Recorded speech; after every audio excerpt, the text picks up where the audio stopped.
My basic biology teacher, when I was 16, said, there are these cells that have been alive since 1951, and the woman they came from died, and she was black. Like, that was all he said.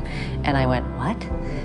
What are these cells, and who was she, and did she have kids, and what do they think? And those moments, that's what writing is all about. Training yourself to recognize those big moments when they happen. There's the sort of what moments, and to just follow them wherever they're going to take you.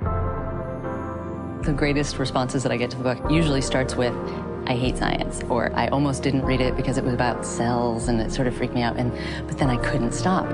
And a lot of what brings them through the story is the characters.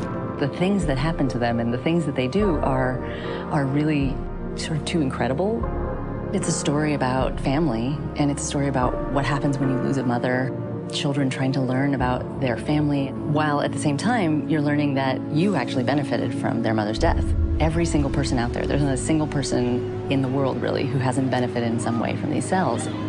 I've had kids come up to me saying, my mom had cancer when I was growing up, and she's alive because she took this drug that they used HeLa cells to develop. So I feel like all of these things that the family went through when Henrietta died, I didn't go through because Henrietta's cells helped save my mother.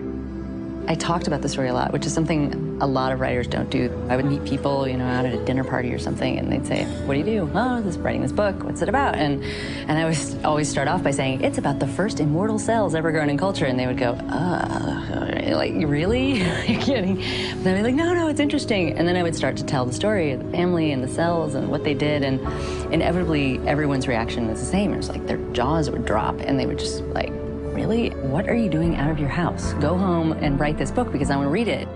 Good science is all about following the data as it shows up and letting yourself be proven wrong and letting everything change while you're working on it. And I think writing is the same way.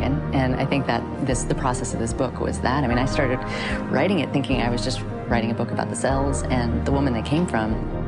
What you imagine the unknown is going to be is never what it actually is.